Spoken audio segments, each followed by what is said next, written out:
కి స్వాగతం. వివరాల్లోకి వెళితే సమాజానికి గొడ్డలి పార్టీ హానికరమంటూ ముఖ్యమంత్రి చంద్రబాబు తీవ్ర వ్యాఖ్యలు చేశారు. చిత్తూరు జిల్లా యాదమరిలో ఏర్పాటు చేసిన ప్రజావేదికలో మాట్లాడిన సీఎం గొడ్డలి పార్టీ నెవర్ అగైన్ అంటూ ప్రజలకు హెచ్చరికలు జారీ చేశారు. రప్పా రంకెలు, జంతు రక్తాలతో కటౌట్లకు అభిషేకాలు చేయటం వంటి రాజకీయ సంస్కృతి సమాజానికి ప్రమాదకరమన్నారు. సిబిఎన్ దగ్గర తోక జాడిస్తే ప్రజాహితం కోసం ఆ తోక కట్ చేస్తా అంటూ ఘాటు వ్యాఖ్యలు చేశారు. ప్రజాస్వామ్యంలో హింస, అసత్య ప్రచారాలకు చోటు లేదని స్పష్టం చేశారు. కుల మతాల మధ్య చిచ్చు పెట్టి రాజకీయ లబ్ధి పొందాలని ప్రయత్నిస్తున్నారని విమర్శించిన చంద్రబాబు కోడికత్తి, గులకరాయి ఘటనల్ని ప్రస్తావించారు. దళిత యువకుడు సుబ్రహ్మణ్యం హత్య కేసును గుర్తు చేస్తూ అలాంటి ఘటనల్లో నిందితులకు సన్మానాలు చేయడం దారుణమన్నారు. నాటకాలు మీరందరూ ఆలోచించుకోవాలి. ఇది ఒక రాజకీయ పార్టీ నైజం, అదే గొడ్డలి పార్టీ. ఈ సందర్భంగా మీ అందరికీ 11 విషయాలు విజ్ఞప్తి చేస్తున్నా. నేను 48 ఏళ్లుగా రాజకీయాల్లో ఉన్నా. నేనెప్పుడు కూడా ఏదైనా నా మీద 23 క్లేమోర్ మైన్స్ వెంకటేశ్వర స్వామికి లాంఛనాలు ఇవ్వడానికి పోతా ఉంటే ఆ రోజు నక్సలైట్స్ నా మీద బ్లాస్ట్ చేస్తే నేను రాజకీయం చేయలేదు. ఒకవేళ నా ప్రాణాలు పోయి ఉంటే కూడా మీకోసం నా ప్రాణాలు పోయాయనుకుంటాను తప్ప నేను ఎప్పుడు భయపడలేదు. సాక్షాత్ వెంకటేశ్వర స్వామి నన్ను కాపాడి మీకు మళ్ళా ఈ పనులు చేయమని పునర్జన్మనిచ్చాడు తప్ప ఇంకోటి కాదని చెప్పి నేను మీకు తెలియజేస్తున్నా. వివేక హత్య నాటకాలు అంతిమని అడుగుతున్నా. మీ అందరికీ తెలుసా లేదా అని అడుగుతున్నా. వివేకానంద్ ఎవరు హత్య చేశారు తెలుసా లేదా? మీకు తెలుసంటే చేతులు పైకెత్తండి. నిన్నేం మాట్లాడాడు పెద్ద మనిషి చూశారా? నంగా నాచిగా మాట్లాడాడు. నేనే చంపించానని ఇప్పుడు కూడా మాట్లాడుతున్నాడు. ఆ రోజు నాటకాలేసి తప్పుడు వార్తలు రాసి రాజకీయ లబ్ధి పొంది మళ్ళా ఇప్పుడు మాట్లాడుతున్నాడు. కోడికత్తి డ్రామా జ్ఞాపకం ఉందా మీకు? గులకరాయి డ్రామా జ్ఞాపకం ఉందా మీకు? ప్రజల్ని మోసం చేసే ఎత్తుగడ, దుర్మార్గానికి పరాకాష్ట. దళిత డ్రైవర్ సుబ్రహ్మణ్యాన్ని హత్య చేసి డోర్ డెలివరీ ఇంటి దగ్గర అప్పచెప్పి అంత్యక్రియలు చేసుకోమని అరాచకం. అలాంటి వాడికి సన్మానం చేసే నీచ సంస్కృతి ఈ గొడ్డలి పార్టీది. ఆంధ్రప్రదేశ్ లో పర్యాటక రంగాన్ని మరింత అభివృద్ధి చేసి రాష్ట్రానికి వచ్చే పర్యాటకులు, భక్తులకు పూర్తి భద్రత కల్పించే దిశగా ప్రభుత్వం కీలక చర్యలకు సిద్ధమవుతుంది. రాష్ట్రంలో పర్యాటక పోలీస్ విధానాన్ని అమలులోకి తీసుకురావాలని ఉప ముఖ్యమంత్రి వెల్లడించారు. సచివాలయంలో పర్యాటక శాఖ మంత్రి కందుల దుర్గేష్ తో కలిసి నిర్వహించిన ఎకో టూరిజం సమీక్షా సమావేశంలో పవన్ కళ్యాణ్ కీలక వ్యాఖ్యలు చేశారు. ఇతర దేశాలు, రాష్ట్రాల నుంచి వచ్చే పర్యాటకులతో పాటు దేవాలయాలకు వచ్చే భక్తులకు కూడా పూర్తి భద్రత కల్పించాలన్నదే ప్రభుత్వ లక్ష్యమన్నారు. ఎకో టూరిజం అభివృద్ధి, పర్యాటక ప్రాంతాల్లో మౌలిక సదుపాయాల మెరుగుదల, భద్రతా చర్యలపై అటవీ, పర్యాటక, పంచాయతీరాజ్ శాఖల అధికారులకు ఉప ముఖ్యమంత్రి పలు కీలక ఆదేశాలు జారీ చేశారు.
జిల్లా కలెక్టర్ సీఎం సాయికాంత్ వర్మ అధ్యక్షతన జరిగిన జీఎస్టీ జిల్లా సమన్వయ కమిటీ సమావేశంలో ఇకపై ప్రతి నెల మొదటి శనివారం జీఎస్టీ సమన్వయ సమావేశాన్ని నిర్వహించాలని నిర్ణయించారు.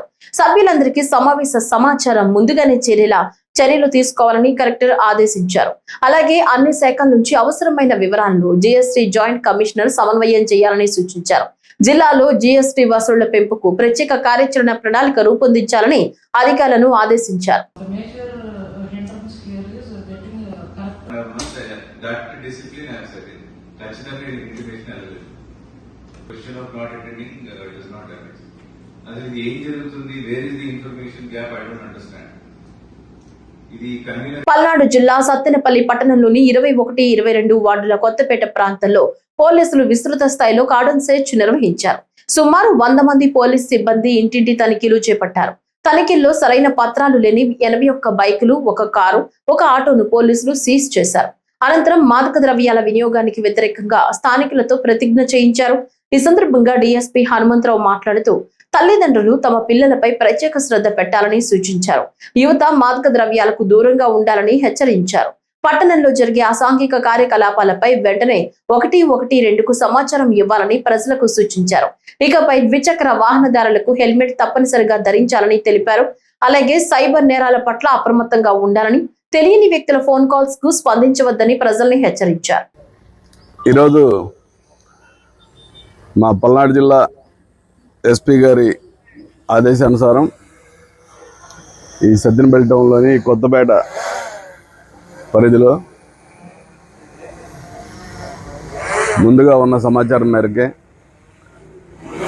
ఆ కార్డన్ సెర్చ్ ఆపరేషను సుమారు 110 మంది ఆఫీసర్లు మెండతో ప్రతి ఈ వార్డులు 2 వార్డులు ఉన్నాయి. ఇక్కడ ఈ 2 వార్డుల్లో ఉన్నటువంటి ప్రతి ఇల్లు కూడా సెర్చ్ చేయడం జరిగింది. ఆ సెర్చ్లో భాగంగా సుమారు 81 రికార్డ్లెస్ వెహికల్, 2 వీలర్ వెహికల్స్, అలాగే ఒక కారు, ఒక ఆటో సీజ్ చేయడం జరిగింది. ఈ సీజ్ చేసిన 81 మోటార్ సైకిళ్ళు, కారు, ఆటో వాళ్ళు ఎవరైనా సాయంత్రంలోపు రికార్డ్స్ కనుక ఉంటే తీసుకొచ్చి పోలీస్ స్టేషన్లో చూపించినట్టయితే వాటిని వెరిఫై చేసి పంపిస్తాము. ఈరోజు చూపించకపోతే సోమవారం కోర్టులో పెట్టడం జరుగుతుంది. అన్ని వెహికల్స్ దొంగ బండ్లుగా పరిగణించి, ఆ బండి కొన్ని పేర్లు లేని, నేమ్స్ లేని, అడ్రస్ లేని ఉన్నాయి బండ్లు.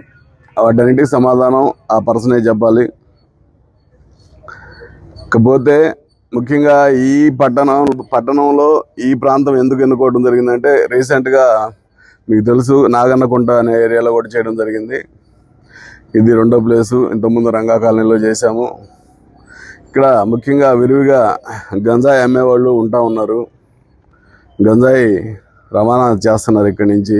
వీళ్ళు ఎక్కడి నుంచో తీసుకొస్తారు, చిన్న చిన్న పొట్లాలు కలిపి టౌన్లో కాలేజీలకి, పిల్లలకి, తాగేటువంటి వాళ్ళకి, అవసరమైన వాళ్ళకి అమ్ముతూ ఉన్నారు. అది చాలా దుర్మార్గమైన చర్య. మేము ఇంతగా చెప్తున్నా సరే అది అలాగే చేస్తూ ఉన్నారు. సో ఇది మనం కట్టడి చేయాలి, దాన్ని రూపుమాపాలి అంటే మీ అందరి సహకారం అవసరం. ఇక్కడికి వచ్చిన పబ్లిక్ దాదాపు 150 మంది ఉన్నారు. మీరందరూ ఇది ఈ విధంగా పోలీసు వాళ్ళు మీటింగ్ పెట్టి చెప్పారు, ఇల్లు తనిఖీలు చేస్తున్నారు. మనందరం కూడా కోఆపరేట్ చేయాలని, పట్టణంలో ఉన్న ప్రజలందరూ కనుక సహకరిస్తే మన పట్టణంలో ఎట్టి పరిస్థితుల్లో ఇంత కూడా గంజాయి దొరకదు. ఎందుకంటే వాళ్ళని పట్టుకొని మనం తీసుకొచ్చి చట్ట ప్రకారం మనం వాళ్ళకి కౌన్సిలింగ్ ఇచ్చే వాళ్ళకి, లేదు చట్ట ప్రకారం శిక్షణ పడే వాళ్ళకి కోర్టులో పెడితే ఖచ్చితంగా భయం వస్తుంది, అది ఆపేయచ్చు. మీరు ఆ విధంగా సహకరించాలని కోరుతున్నాము. అంతేకాకుండా మీ పిల్లలను కూడా మీరు జాగ్రత్తగా చూసుకోండి. పిల్లలు కూడా గంజాయికి అలవాటు పడుతున్నారు. ఈవెన్ ఇంటర్మీడియట్, డిగ్రీ కాలేజ్ పిల్లలు కూడా గంజాయికి అలవాటు పడుతున్నారు. వాళ్ళు కాలేజీకి వెళ్ళి ఎవరితో తిరుగుతున్నారు, ఎవరితో ఫ్రెండ్షిప్ చేస్తున్నారు అనేది కొంచెం దృష్టిలో పెట్టుకొని మీరు వాళ్ళని సాయంత్రం వచ్చినప్పుడు మన పిల్లోడు ఏం చేస్తున్నాడు ఏంటని కొంచెం 1 గంట స్పేర్ చేయండి పిల్లలకి. అప్పుడు ఖచ్చితంగా నడవడికల్లో ఏమైనా తేడా ఉంటే మనకి దొరికిపోతారు. పల్నాడు జిల్లా సత్తెనపల్లి పట్టణంలోని గాంధీ బొమ్మల సెంటర్లో మున్సిపాలిటీ ఆధ్వర్యంలో నిర్వహించిన ఆపరేషన్ క్లీన్ స్వీప్ కార్యక్రమంలో జిల్లా జాయింట్ కలెక్టర్ సంజనా సిన్హా పాల్గొన్నారు. కార్యక్రమం అనంతరం కూటమి శ్రేణులు అధికారులతో కలిసి పట్టణ పురవీధుల్లో అవగాహన ర్యాలీ నిర్వహించారు. ఈ సందర్భంగా జాయింట్ కలెక్టర్ మాట్లాడుతూ పరిసరాల పరిశుభ్రత పాటించడం ప్రతి ఒక్కరి బాధ్యత అని వ్యాపారస్తులకు సూచించారు. పరిసరాలు శుభ్రంగా ఉన్నప్పుడే ప్రజలు ఆరోగ్యంగా ఉంటారని తెలిపారు.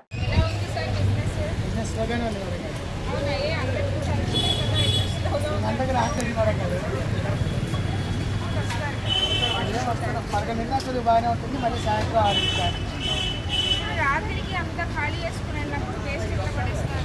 టెస్ట్ బిల్ వేస్తున్నాను అక్కడ ఉన్నారు కదా దాంట్లో పడేసి మీరు వెళ్ళే టైంకి డస్ట్బిన్ వేసే విధంగా ఉంటుందా? ఆల్రెడీ ఫుల్ అయిపోయింది కాబట్టి పక్కన వేసే విధంగానే ఉంటుంది. మా స్టాఫ్ వచ్చి క్లీన్ చేయడం మీరు చూస్తారా? డైలీ చూస్తాను. లేకపోతే ఎప్పుడుకో ఒకసారి 15 రోజులకు ఒకసారి? సాయంత్రం 7:30 వస్తారు మేడం గారు. పొద్దున్నే వాళ్ళు వచ్చినాక వస్తారు.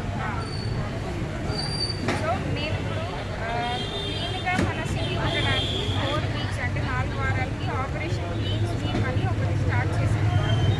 ప్రతి ఓఎన్టీలో కూడా ఎట్టి పరిస్థితుల్లో మనకి చెత్త అనేది ఎక్కడైతే లెగసీగా ప్రతిసారి కనిపిస్తుంది కదా డబ్బుగా అట్లాంటివి ఉండడానికి వీల్లేదు అని గౌరవ ముఖ్యమంత్రి గారు ఆదేశాలించారు. సో మా స్టాఫ్ ఏం చేయాలో వాళ్ళు చేస్తారు. కానీ మీరు బిజినెస్ చేసుకుంటూ మీరు కూడా మీకు టౌన్ పట్ల ఉన్న బాధ్యతతో కరెక్ట్గా చెత్తని డస్ట్బిన్లోనే వేసి రెగ్యులర్గా ఎటు పడితే అట్లా వేయకుండా నీట్గా పెట్టుకోవాలి. ఓకే కదా? సో లేకపోతే కొంచెం మనకి సిటీ క్లీన్గా ఉండడానికి పీనలైజేషన్ పవర్స్ని చేస్తారు. అంటే మీరు చెక్ చేసినందుకు మీకు పెనాల్టీ. మాకు కూడా అట్లాంటి చేయడం ఇష్టం లేదు. మీరు బాధ్యతగా చేయాలి. ఓకే, క్లీన్గా ఉంచుకోవాలి. ఇప్పుడు ఎవరన్నా ఈ వీక్లో వచ్చారనుకోండి, నడవడానికి ఇష్టపడాలి, కొనడానికి ఇష్టపడాలి, చూడడానికి ఇష్టపడాలి. అవన్నీ రుద్రబాబు ఇక్కడికి వచ్చి మన మనమందరం ఉంటున్న ప్రదేశం కదా, మీలో కూడా బిహేవియర్ చేంజ్ రావాలి. ఓకే, మీరు ఇలా పెట్టుకున్నారు కదా, కుదిరితే ఒక కాటన్ ఖాళీని పెట్టుకోండి. ఉంది మేడం గారు. కింద వాళ్ళు సాయంత్రం పెట్టుకొని దాంట్లో వేసేయాలి తిన్నవి అని చెప్పండి. దావరిఖని ప్రాంతంలోని సింగరేణి కార్మిక కాలనీలో నివసిస్తున్న కుటుంబాల సమస్యలను తెలుసుకునేందుకు సింగరేణి అధికారులు పాదయాత్ర నిర్వహించారు. సింగరేణి RG1 GM లలిత్ కుమార్ ఆధ్వర్యంలో bus stand colony, IB colony, power house కాలనీలో పర్యటిస్తున్న కార్మిక కుటుంబాల సమస్యలను ప్రత్యక్షంగా అడిగి తెలుసుకున్నారు. ఈ సందర్భంగా కార్మిక నివాస గృహాల్లో నెలకొన్న భూగర్భ డ్రైనేజీ, త్రాగునీరు, విద్యుత్ సౌకర్యం, రోడ్లు, పారిశుద్ధ్యం వంటి సమస్యలపై కుటుంబ సభ్యుల నుంచి వినతి పత్రాలు స్వీకరించారు. స్థానికులు ప్రస్తావించిన సమస్యలకు సాధ్యమైనంత త్వరగా పరిష్కారం చూపేందుకు చర్యలు తీసుకుంటామని అధికారులు హామీ ఇచ్చారు. సింగరేణి అధికారుల బృందం అన్ని డిపార్ట్మెంట్ల ఆఫీసర్స్ బస్టాండ్ కాలనీకి ఈరోజు తనిఖీ చేయడం GM గారితో అందరూ రావడం జరిగింది. ఎందుకంటే సంక్షేమంలో ఇదొక భాగం. సేఫ్టీ అనేది మైండ్స్లో చెప్తున్నాం. శుభ్రత సౌకర్యాలు ఉండాలన్న ఉద్దేశంతో బస్తీలలో ఈరోజు సింగరేణి RG1 అధికారులందరూ కూడా ఇక్కడికి రావడం జరిగింది. వారికి ప్రత్యేకంగా బస్టాండ్ కాడ నుంచి ధన్యవాదాలు తెలుపుతున్నాం. గతంలో కొన్ని ఓరల్గా చేయడం జరిగింది. డ్రైనేజీ కొంత చేయడం జరిగింది, ఇంకా కొంత ఉంది. వాటరు విషయం అయితేంది, రోడ్డు విషయం అయితేంది, చాలా వరకు కొన్ని జనరల్గా అవుతున్నాయి. అధికారులు కూడా ప్రత్యక్షంగా కార్మికుల మధ్యలో పోయి తెలుసుకొని చూస్తే బాగుంటుందన్న ఒక నిర్ణయం మనం కోరిక మేరకు వారు రావడం జరిగింది. ఎందుకంటే వస్తే కానీ చూస్తే కానీ తెలుస్తుంది కాబట్టి వాళ్ళు రావడం జరిగింది, చూడడం జరిగింది. కొన్ని వివిధ డిపార్ట్మెంట్లకు కూడా వాళ్ళు ఆదేశాలు ఇవ్వడం జరిగింది. వారితోని మనం నోటు పెట్టించుకొని పనులు చేసుకోవాల్సిందిగా ఉన్నాం. చిన్న చిన్నవి ఉంటాయి, కొన్ని పెద్దవి ఉంటాయి. కాబట్టి అన్నీ ఇప్పుడు కార్మికులకు కూడా చిన్న చిన్నవి ఉన్నాయి. కాబట్టి బస్టాండ్ కాలనీకి ఎప్పుడు చెప్పినా సరే చేయడం జరుగుతుంది. ఒక ఈ డ్రైనేజీను మోటార్లది ఏది ఆ డ్రైనేజీ మోటార్కి కరెంటు వైర్లది కొన్ని సమస్యలు ఉన్నాయి, అవి కూడా ఏది. ఇంకోటి ఈ బస్టాండ్ కాలనీ కార్మికులకు కార్మిక సతీమణులకు కూడా అందరికీ తెలియనిది ఏంటంటే పరిశుభ్రతగా మన అందరి బాధ్యత. శుభ్రంగా ఉంటేనే దోమలు కానీ స్మెల్ కానీ రాదు. కాబట్టి మన కోరిక మేరకే ఈ కుండీలు రోడ్డు మీద ఉంటే మొత్తము కుక్కలు పందులు వస్తే రోడ్డు మీదకి వచ్చేది. చెప్పంగానే వాళ్ళు గోడ పెట్టించి మనకు ఎలాంటి ఇబ్బంది లేకుండా చేయడం జరిగింది. ఒకటి వెనక ఎవరు కానీ చెత్త కానీ ఏది కానీ వేయకుండా మీరు ఏదైతే డస్ట్బిన్ ఉందో ఆ డస్ట్బిన్లు వేసి ఇంటింటికి రిక్షా అవుతుంది కాబట్టి ఆ రిక్షాలో వేయాలని చెప్పి మన అధికారులు మన వాళ్ళు కూడా ఆదేశాలు ఇచ్చారు. ఒకవేళ పొరపాటులో వేస్తే వాళ్ళు ఎవరైతే సూపర్వైజర్ ఉన్నారో ఆ సూపర్వైజర్ కనుక చెప్తే కరెంటు కానీ నీళ్ళు కానీ కట్ చేస్తారని చెప్పి చెప్పడం జరిగింది. కాబట్టి వారు మనకు ఆదేశాలు ముందే ఇచ్చారు కాబట్టి మనం ముందే పరిశుభ్రంగా మన బస్టాండ్ కాలనీ పరిశుభ్రత ఉంచుకొని మనం వాటర్ కానీ కరెంట్ కానీ అన్ని వేళలో ఉండేటట్టు మనం చూసుకునే బాధ్యత మన పైన ఉంది. రేపల్లి ఆర్టీసీ డిపో గ్యారేజ్ ముఖద్వారం వద్ద నిర్వహించిన నిరసన కార్యక్రమంలో ఎస్డబ్ల్యూఎఫ్ రేపల్లి డిపో గౌరవాధ్యక్షులు సిఐటియు బాపట్ల జిల్లా కోశాధికారి సిహెచ్ మణిలాల్ పాల్గొన్నారు. ఈ సందర్భంగా ఆయన మాట్లాడుతూ staff and workers federation RTC అభివృద్ధి కోసం అలాగే ఆర్టీసీ ప్రభుత్వ రంగంలోనే కొనసాగాలనే లక్ష్యంతో పనిచేస్తోందన్నారు. విధి నిర్వహణలో కార్మికులు ఎదుర్కొంటున్న న్యాయమైన సమస్యల పరిష్కారానికి కృషి చేస్తున్నామని తెలిపారు. రాష్ట్ర వ్యాప్తంగా ఎస్డబ్ల్యూఎఫ్ విధానాలకు ఆకర్షితులై అనేక మంది కార్మికులు సంఘంలో చేరుతున్నారని పేర్కొన్నారు. డిపో ప్రాంగణంలో కార్మికుల హక్కులు శుభాకాంక్షల కోసం ఏర్పాటు చేసిన బ్యానర్లను ఏకపక్షంగా తొలగించడం సరైంది కాదని విమర్శించారు. మే 20న ఎస్డబ్ల్యూఎఫ్ యూనియన్ బ్యానర్ తొలగించారని ఆరోపించారు. ఫెడరేషన్ అట్లానే హైర్ బస్ డ్రైవర్స్, గ్యారేజ్ లో ఉన్నటువంటి పారిశుద్ధ్య విభాగం, అట్లానే కాంట్రాక్ట్ అవుట్ సోర్సింగ్ కార్మికుల సమస్యల మీద రాష్ట్ర వ్యాప్తంగా ఎస్డబ్ల్యూఎఫ్ ఈరోజు రాష్ట్రంలో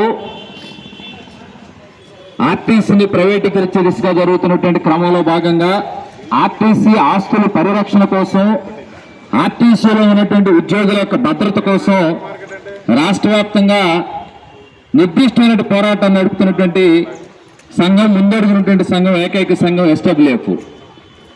ఈ రేపల్లి డిపో పరిధిలో ఈ కాలంలో ఎస్డబ్ల్యూఎఫ్ నూతన ఉత్సాహంతో ముందుకెళ్తా ఉంది. కార్మికుల సమస్యల పరిష్కారమే లక్ష్యంగా ఒక్క ఎస్డబ్ల్యూఎఫ్ పరిధిలో ఉన్నటువంటి కార్మికులు, డ్రైవర్లు, లేదు కండక్టర్లు, ఇతర గ్యారేజ్ డిపార్ట్మెంట్లో ఉన్నటువంటి వాళ్ళు వీళ్ళ సమస్యలే కాకుండా మొత్తం విశాలంగా అన్ని యూనియన్ల పరిధిలో ఉన్నటువంటి వాళ్ళ యొక్క సమస్యలు కూడా పరిష్కరించాలని చెప్పేసి నిరంతరం ఎస్డబ్ల్యూఎఫ్ మాట్లాడుతూ ఉంది. ఈరోజు స్టాఫ్ అండ్ వర్కర్స్ ఫెడరేషన్ ఏదో యూనియన్ల ఎన్నికల కోసమో, లేదు రాజకీయ లబ్ధి కోసమో, లేదు ఇంకా ఏ రకమైనటువంటి ఎజెండా లేదు. ఎస్డబ్ల్యూఎఫ్ ఎజెండా ఇక్కడ ఉన్నటువంటి కార్మికుల యొక్క సమస్యల పరిష్కారమే లక్ష్యం. అటువంటి ఎస్డబ్ల్యూఎఫ్ ఇక నూతన ఉత్సాహంతో ఇక్కడ పనిచేస్తూ ఉంటే ఈ 5-6 మాసాల కాలంలో ఇక్కడ వేధింపులు జరుగుతూ ఉన్నాయి. ప్రత్యేకంగా కొన్ని సమస్యలు చార్టర్ ఆఫ్ డిమాండ్స్ రాసి గతంలో ఇక్కడ డిపో మేనేజర్ గారికి అందజేయడం జరిగింది. కొన్ని పిలిచి మాట్లాడారు, కొన్ని పరిష్కారం చేస్తా ఉన్నారు, కొన్ని సమస్యలు మావి కాదు అన్నట్టు వదిలేశారు. అయినప్పటికీ ఏదైతే పద్ధతి ఉందో ఆ పద్ధతి ప్రకారమే ఇక్కడ పరిష్కారం కానీ డిప్యూటీఓ గారి పరిధిలో కొన్ని పరిష్కారం చేసుకోవడం ప్రయత్నం చేస్తున్నాం. ఈరోజు ఆర్టీసీ డిపోలో కొన్ని నిర్ణయాలు చేసేటప్పుడు అందరూ స్వీకరించేలాగా, అందరూ స్వాగతించేలాగా నిర్ణయాలు ఉండాలి. ఈరోజు ఇక్కడ ఎస్డబ్ల్యూఎఫ్ మిత్రులు ప్రస్తావిస్తున్నారు. ఇక్కడ అనేక యూనియన్లు ఉన్నారు. మా యూనియన్లతో పాటు అన్ని యూనియన్లు బ్యానర్లు రకరకాల సందర్భాల్లో ఆ బ్యానర్లు ప్రదర్శించుకోవడం కోసం ఏవైతే నిబంధనలు ఉన్నాయో ఆ నిబంధనల ప్రకారం, అది ఎన్ఎంఏ అయినా, ఎంప్లాయీస్ యూనియన్ అయినా, ఇంకొక రకరకాల ఫెడరేషన్లు అయినా, ఎస్డబ్ల్యూఎఫ్ అయినా అన్ని యూనియన్లకి డిపో మేనేజర్గా చేసే నిర్ణయాలు స్వాగతించేలాగా ఉండాలి అని చెప్పేసి. జూలై 2027 లక్ష్యంగా కొనసాగుతున్న శంకర్ విలాస్ ఆర్ఓబి నిర్మాణ పనులను కేంద్ర గ్రామీణాభివృద్ధి కమ్యూనికేషన్స్ శాఖ సహాయ మంత్రి డాక్టర్ పెమ్మసాని చంద్రశేఖర్ పరిశీలించారు. ఈ సందర్భంగా మాజీ మేయర్ కోవెలమూడి రవీంద్రతో కలిసి ఆయన పనుల పురోగతిని సమీక్షించారు. వంతెన నిర్మాణానికి అవసరమైన మొత్తం 38 పునాదుల్లో ఇప్పటికే 30 పునాదుల పనులు పూర్తయ్యాయని మంత్రి తెలిపారు. ప్రస్తుతం మరో 2 పునాదుల పనులు కొనసాగుతున్నాయని, త్వరలో మిగిలిన 6 పునాదుల పనులు కూడా ప్రారంభం కానున్నాయని వెల్లడించారు. పనులను వేగవంతం చేసేందుకు ప్రస్తుతం ఉన్న కార్మికులతో పాటు అదనంగా మరో 100 మంది వర్కర్లను నియమిస్తున్నామని చెప్పారు. జూలై 20, 2027 నాటికి ఎట్టి పరిస్థితుల్లోనూ శంకర్ విలాస్ వంతెన పనులు పూర్తి చేసి ప్రజలకు అందుబాటులోకి తీసుకొస్తామని ఆయన మరోసారి స్పష్టం చేశారు.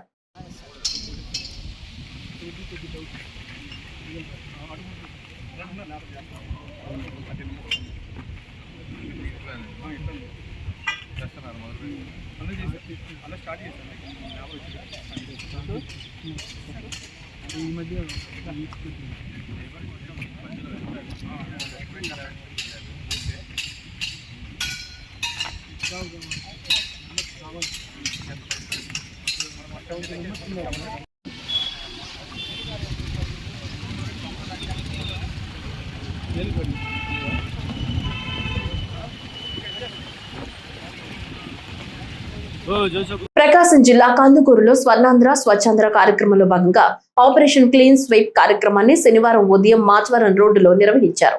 ఈ కార్యక్రమంలో ఎమ్మెల్యే ఇంటూరి నాగేశ్వరరావు ముఖ్య అతిథిగా పాల్గొనగా sub collector Damira Himavamsi, municipal commissioner K Anusha, అధికారులు, కూటమి పార్టీల నేతలు పెద్ద సంఖ్యలో పాల్గొన్నారు. ఎమ్మెల్యే, సబ్ కలెక్టర్ సహా అందరూ చీపుర్లు పట్టి పరిసరాలను శుభ్రం చేశారు. కేవలం అధికారులు, పారిశుద్ధ్య సిబ్బంది పనిచేయడం వల్ల మాత్రమే స్వచ్ఛత సాధ్యం కాదని, పట్టణ ప్రజలు కూడా పూర్తి సహకారం అందిస్తేనే మున్సిపాలిటీని పరిశుభ్రంగా తీర్చిదిద్దగలమని ఎమ్మెల్యే ఇంటూరి నాగేశ్వరరావు అన్నారు. అప్పుడే స్వర్ణాంధ్ర స్వచ్ఛాంధ్ర పథకం ఆశయం నెరవేరుతుందని తెలిపారు. స్వర్ణాంధ్ర స్వచ్ఛాంధ్ర ఈ రాష్ట్రాన్ని పరిశుభ్ర ఆంధ్రప్రదేశ్ చేయాలని చెప్పి ఒక ధ్యేయంతో ఆయన ముందుకు వెళ్తా ఉన్నాడు.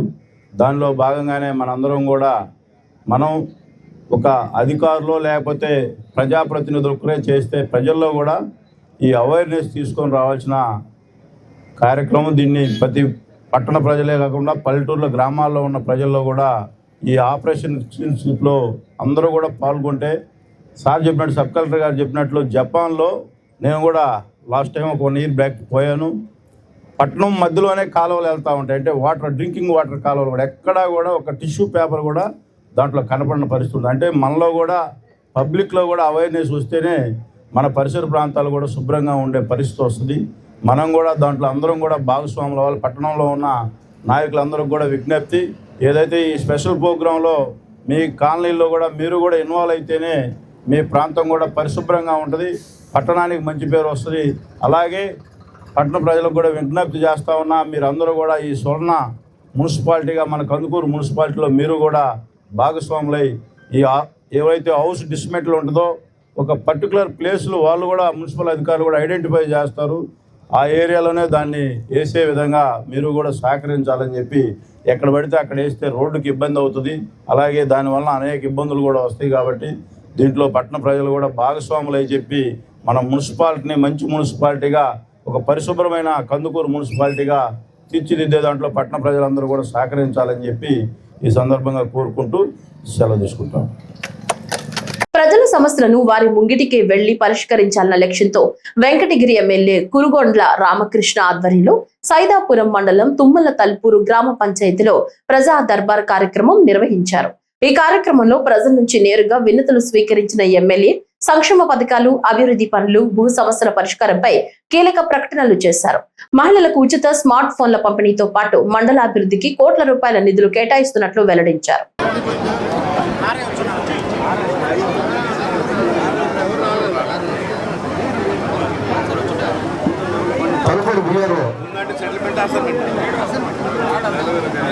ప్రభుత్వం వచ్చిన తర్వాత ఇదే గ్రామంలో 2,6,54,00,000 ఈ పంచాయతీ ఖర్చు పెట్టాం. టోటల్గా ఈ మండలంలో 139 కోట్ల రూపాయలు సైదాపురం మండలం ఖర్చు పెట్టాం.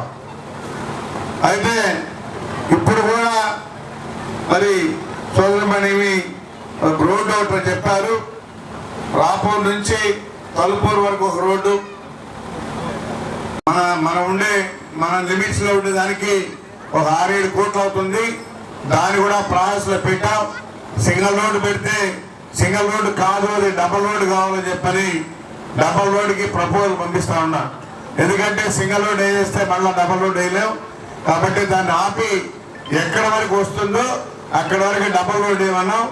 రిమైనింగ్ బ్యాలెన్స్ ని మళ్ళీ 6-7 కోట్లు కావాలంటే 6-7 కోట్లు కూడా తీసిచ్చే బాధ్యత నేను తీసుకుంటానని చెప్పని కూడా తెలియజేస్తా ఉన్నా.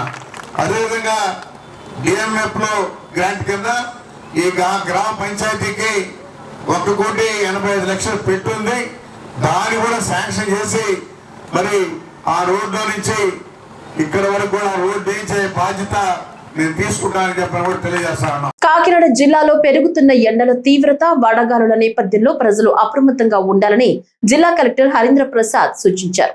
కాకినాడ కలెక్టరేట్ లో నిర్వహించిన విలేకరుల సమావేశంలో ఆయన మాట్లాడుతూ అత్యవసర పనులు ఉంటే తప్ప ఉదయం 11 గంటల నుంచి సాయంత్రం 4 గంటల వరకు బయటకు రావద్దని హెచ్చరించారు. అదేవిధంగా జిల్లాలో 4 వారాల పాటు ఆపరేషన్ క్లీన్ స్వీప్ కార్యక్రమాన్ని చేపడుతున్నట్లు వెల్లడించారు. రహదారుల శుభ్రత, కాలువల క్లీనింగ్, చెత్త తొలగింపు, పబ్లిక్ టాయిలెట్ల పరిశుభ్రత వంటి కార్యక్రమాలను దశల వారీగా నిర్వహించనున్నట్లు తెలిపారు. కాకినాడలోని 14 సర్కిళ్లను 2 జోన్లుగా విభజించి ప్రత్యేక చర్యలు చేపడుతున్నామని చెప్పారు. శనివారం గాంధీనగర్ నుంచి ఈ కార్యక్రమాన్ని ప్రారంభించనున్నట్లు వెల్లడించారు. అన్ని నగరాన్ని ఒక సుందరంగా తీర్చిదిద్దే విధంగా మనం ముందడుగు వేస్తున్నాము. దీంట్లో ప్రభుత్వ సిబ్బందితో పాటు ప్రజలు కూడా భాగస్వామ్యం అవ్వాలని మీ అందరికీ ఒక పిలుపు ఇస్తున్నాను. మీరు అందరూ కూడా ఈ క్లీన్లీనెస్ డ్రైవ్ లో పార్టిసిపేట్ చేయాలి. మన నగరాన్ని సుందరంగా ఉంచాలంటే మీ ఒక సహకారం తప్పకుండా అవసరం. ఒక రోజు మనం అందరూ కష్టపడి క్లీన్ చేయవచ్చు, కానీ అది అలాగే కొనసాగించాలంటే ఎవరు చెత్త వేస్తున్నారో వాళ్ళు వేస్తున్న వాళ్ళు ఆపకపోతే ఆ చెత్త అనేది అలాగే ఉండిపోతుంది. కాబట్టి మనము కమ్యూనిటీ ఇన్వాల్వ్మెంట్ కూడా దీంట్లో అవసరం. కాబట్టి జిల్లాలో ఉన్న ఎన్జిఓస్ మరియు మిగతా సిటిజన్స్ అందరూ కూడా ముందుకు వచ్చి దీంట్లో పార్టిసిపేట్ చేయవలసిగా కోరుతున్నాను. అదేవిధంగా ఎవరైతే స్వచ్ఛ వాలంటీర్స్ కానీ ఎన్విరాన్మెంటలిస్ట్ కానీ ఎవరు ఉన్నారో వాళ్ళందరినీ కూడా దీంట్లో భాగస్వామ్యం కావాలని ఈ సందర్భంగా మిమ్మల్ని అందరినీ కూడా కోరుతున్నాను. మన కాకినాడ డిస్ట్రిక్ట్ తీసుకుంటే కాకినాడ డిస్ట్రిక్ట్లో మనము ఒక యాక్షన్ ప్లాన్ తయారు చేసుకోవడం జరిగింది. ప్రతి రోజు కూడా కొన్ని వార్డ్స్ మనము కవర్ చేయబోతున్నాము. 2 జోన్గా స్ప్లిట్ చేసుకొని ప్రతి జోన్లో కూడా మనము ఈ యాక్టివిటీస్ చేయబోతున్నాము. సో కాకినాడ జోన్ 1లో మొత్తం ఉన్న 7 సర్కిల్ మనం డివైడ్ చేసుకొని, జోన్ 2లో 7 సర్కిల్ డివైడ్ చేసుకొని ప్రతిరోజు కూడా 3 నుంచి 4 వార్డు ఒక సర్కిల్లో, ఇంకొక సర్కిల్లో 3 నుంచి 4 వార్డులు మనము ఈ ఎంటైర్ మంత్ ఈ యాక్టివిటీ చెకప్ చేయబోతున్నాము. రేపు 23వ తారీఖు మనము సర్కిల్ 13 దాంట్లో వార్డ్ నంబర్ 40, 44, 45, 46 దివ్యాంగుల జీవనోపాధికి భరోసా కల్పించాల్సిన అవసరం ఉందని జిల్లా కలెక్టర్ సీఎం సాయికాంత్ వర్మ అన్నారు. శనివారం ఎస్ఆర్ శంకరన్ సమావేశ మందిరంలో ఉద్యోగులు ఎస్సీ ఎస్టీ దివ్యాంగుల ప్రత్యేక గ్రీవెన్స్ కార్యక్రమం నిర్వహించబడింది. ఈ సందర్భంగా కలెక్టర్ స్వయంగా అర్జీలు స్వీకరించి దివ్యాంగుల వద్దకు వెళ్లి వారి సమస్యలను ప్రత్యక్షంగా అడిగి తెలుసుకున్నారు. ఉపాధి అవకాశాలపై దివ్యాంగులు కోరిన విజ్ఞప్తులకు స్పందించిన కలెక్టర్ అవసరమైన నైపుణ్యాల వివరాలు సమర్పించాలని సూచించారు. శిక్షణ అవసరమైతేనే నైపుణ్య అభివృద్ధి శాఖ ద్వారా శిక్షణ కల్పిస్తామని తెలిపారు. మహిళలకు స్వయం సహాయక సంఘాల ద్వారా పురుషులకు ప్రైవేట్ కంపెనీల్లో ఉపాధి అవకాశాలు కల్పించి స్వయం సమర్థులుగా తీర్చిదిద్దేందుకు చర్యలు తీసుకుంటామని పేర్కొన్నారు. అందరికీ నమస్కారం అండి. ఈరోజు మన గుంటూరు జిల్లా కలెక్టరేట్లో దివ్యాంగులకి అదేవిధంగా ఎస్సీ ఎస్టీలకి ప్రత్యేకమైన గ్రీవెన్స్ ఏర్పాటు చేయడం జరిగింది. అందులో భాగంగా వికలాంగులు, persons who are differently abled వీళ్ళందరూ కూడా వచ్చి వాళ్ళ అర్జీలు ఇస్తున్నారు. వాటిని క్వాలిటీగా డిస్పోజ్ చేసి వారికి అడిగిన ప్రభుత్వం నుంచి ఇచ్చే సహాయం కానీ పథకాలు కానీ అవి నేరుగా వారికి అందించే విధంగా మనకి గౌరవనీయులు మన రాష్ట్ర ముఖ్యమంత్రి వర్యులు ఆదేశాలు ఇచ్చారు. దానికి అనుసరించి ఈరోజు ఈ గ్రీవెన్స్ సెల్ ఏర్పాటు చేసి వారికి వచ్చే గ్రీవెన్సెస్ని ప్రత్యేక దృష్టితో జిల్లా అధికారులందరూ కూడా ముందుండి వాటిని రిజాల్వ్ చేసే దిశగా ముందుకు వెళ్తున్నాం. వాటన్నిటిని కూడా సక్సెస్ఫుల్గా రిజాల్వ్ చేసి వాళ్ళందరికీ ఉన్న ఇబ్బందులు తొలగించి రాష్ట్ర ప్రభుత్వం నుంచి ఇచ్చే సపోర్ట్ కానీ స్కీమ్స్ కానీ పథకాలని పూర్తి స్థాయిలో ఇంప్లిమెంట్ చేసే దిశగా మన గుంటూరు జిల్లా ముందుకు వెళ్తుంది. Thank you. ఈ సెల్ఫ్ ఎంప్లాయ్మెంట్కి సంబంధించి ఇప్పుడు చాలామంది కూడా దివ్యాంగులు కలిసి రిక్వెస్ట్ చేయడం జరిగింది. ఒకసారి వాళ్ళు దగ్గర నుంచి లిస్ట్ తీసుకొని ఎవరెవరు ఎటువంటి వృత్తులు చేయాలనుకుంటున్నారో ఆ జాబితాను తీసుకొని మనకి విమెన్ అయితే ఎస్హెచ్జి గ్రూప్స్ ద్వారా, అదే మగవాళ్ళు అయితే మనకి స్కిల్ డెవలప్మెంట్ మరియు డిస్ట్రిక్ట్ ఎంప్లాయ్మెంట్ ఆఫీసర్ ద్వారా వీళ్ళందరికీ కూడా ఒక ప్రత్యేకమైన దృష్టి పెట్టి వారికి స్వయం ఉపాధి కానీ లేదా ప్రైవేట్ కంపెనీస్లో కూడా ఉద్యోగ అవకాశాలు, ఉపాధి అవకాశాలు ఏ విధంగా కల్పించవచ్చు అనే దిశగా we will take necessary action. వాళ్ళందరికీ డెఫినెట్గా రాష్ట్ర ప్రభుత్వం, జిల్లా యంత్రాంగం పూర్తి సపోర్ట్ ఇస్తుంది. వాళ్ళకి స్వయం ఉపాధి కూడా ఏర్పాటు చేసి వాళ్ళందరూ కూడా సెల్ఫ్ డిపెండెంట్ అవ్వే విధంగా మేమందరం కూడా చర్యలు తీసుకోవడం జరుగుతుంది. Thank you. ఈ వార్తలు ఇంతటితో సమాప్తం. నమస్కారం.